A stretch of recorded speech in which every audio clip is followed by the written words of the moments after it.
first of all, you need to know them for your own life. Because you got to know that there are differences in intelligence. It's really important. If you go into a job and you're not smart enough for that job, you're going to have one bloody miserable time. And you're going to make life wretched for the people around you because you won't be able to handle the position. And as you climb hierarchies of competence, the demand on fluid intelligence increases.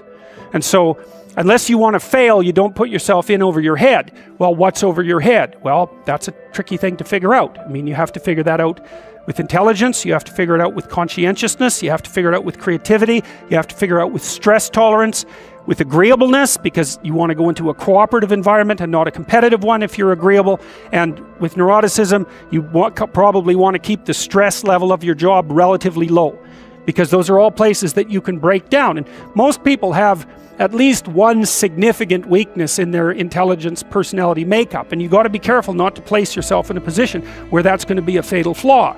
But what you really want to do, as far as I can tell, if you want to maximize your chances for both success and let's say well-being, is you want to find a strata of occupation in which you would have an intelligence that would put you in the upper quartile.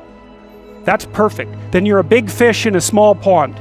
And you don't want to be the stupidest guy in the room. It's a bloody rough place to be. So, and you probably don't want to be the smartest guy in the room either, because what that probably means is you should be in a different room, right? You should look at a place where if you're right at the top, you've mastered it. It's time to go somewhere where you're a little lower so that you've got something to climb up for. So, and if you're not hyper-conscientious, for example, you're probably not going to want a job that you have to work 70 hours a week at, because you're just not wired up that way. You'd rather have some leisure, and like, more power to you. If that's how you're wired up, there's nothing wrong with having some leisure.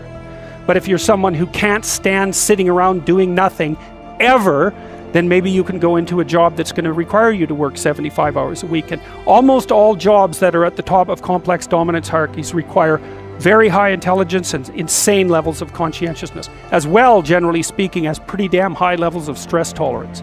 You know, because that can knock you out too, because there's going to be sharp fluctuations in your career, generally speaking, at the higher levels of a structure, and you have to make very complicated decisions, often with very short time horizons. So you have to decide if that's what you want. So, okay, so how smart do you have to be different things in life? Well, if you have an IQ of 116 to 130, which is 85th percentile and above, so it's one person in 8 up to one person in 130, I believe is 85, 90, 95? Is it 95? I think it's 95. One person in 8 to one person in 20. Then you can be an attorney, a research analyst, an editor, an advertising manager, a chemist, an engineer, an executive manager, etc. Now, that's not the high end for IQ, by the way. You know, that it can go up. Well, it can go up indefinitely, although there's fewer and fewer people as it goes up. So if you want to be the best at what you're doing, bar none, then having an IQ of above 145 is a necessity, and maybe you're pushing 160 in some situations, and maybe that's making you one person in 10,000 or even one person in 100,000. And then also, to really be good at it, you probably have to be reasonably stress tolerant and also somewhat conscientious. So, you know, people, and you think, well, why is it that smart people are at the top of dominance hierarchies? And the answer to that, in part, is because they get there first, right? I mean, everything's a race, roughly speaking. And the faster you are, the more likely you are to be at the forefront of the pack. And intelligence, in large part, is speed. That's not all of it is.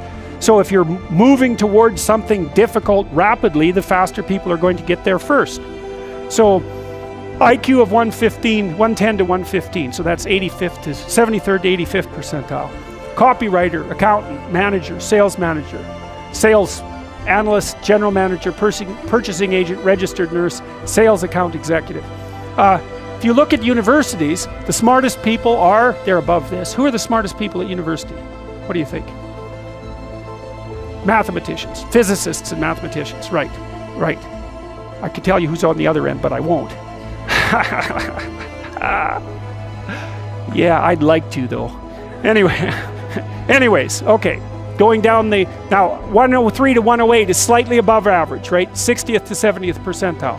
Store manager, bookkeeper, credit clerk, lab tester, general sales, telephone sales, accounting clerk, computer operator, customer service rep, technician, clerk, typist. So you see at this level, people have some technical skill and some ability to deal with complex things.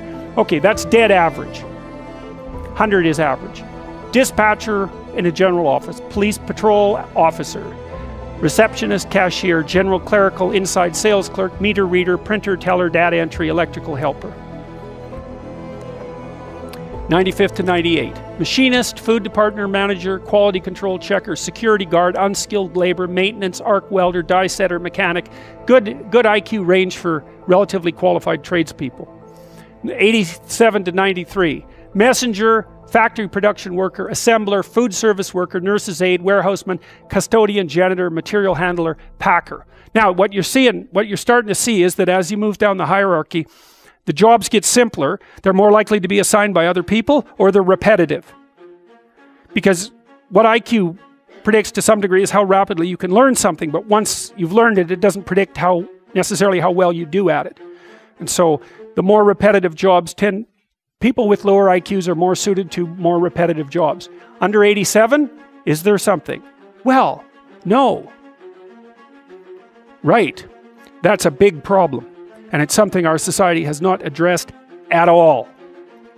Jobs for people with IQs of less than 85 are very, very rare. So what the hell are those people supposed to do? It's like it's 15% of the population. What are they supposed to do?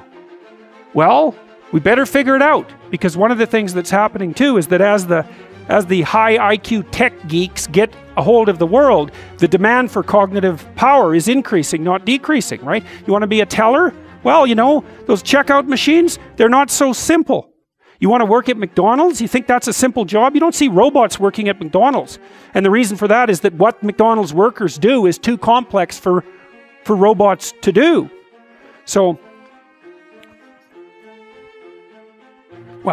this is a discussion that no one wants to have, but that's okay. It's still a problem, and it has to be dealt with.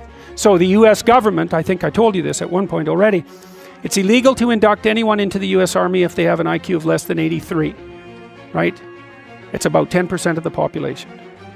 Because the US Army, and they've been doing IQ testing since IQ testing began, because they want everybody they can possibly get into the Army, because in peacetime, they use it as a way of moving people up the socioeconomic ladder, and in wartime, well, obviously, you need as many soldiers as you can get your hands on. And so you're not going to be any pickier than you have to be. So when the US Army says it's illegal to induct anybody into the armed forces if they have an IQ of less than 83, then you know that they've done it for absolute necessity, right? And when people have made a finding that contradicts what they want to hear and they're doing it out of absolute necessity, you can be reasonably true that it's one of those facts that just won't bloody well go away. And so you might think, well, if there's nothing for someone with an IQ of less than 83 to do in the Army, what makes you think that there's something that they can do in the general population? And then the issue is, you know, because the conservatives will say, well, they should just work harder. It's like, sorry, that ain't going to fly. And the liberals will say, well, there's no difference between people anyhow, and you can just train people to do everything. And that's wrong. So they're both wrong, and they're seriously wrong. And the fact that neither side of the political perspective will take a good, cold, hard look at this problem means that we're going to increasingly have a structural problem in our societies, because we're complexifying everything so rapidly that you can't find employment increasingly unless you're intelligent. You guys are really going to face this, you know. Lawyers are disappearing like mad. And the reason for that is, you can look it up online. Increasingly, you can do things yourself if you're smart.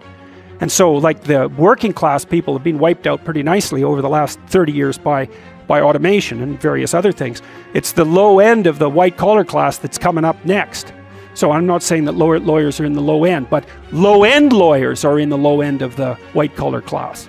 So there's still going to be plenty of positions for people who are creative and fast on their feet and super smart. In fact, those people are going to have all the money, and that's already happening to a great degree.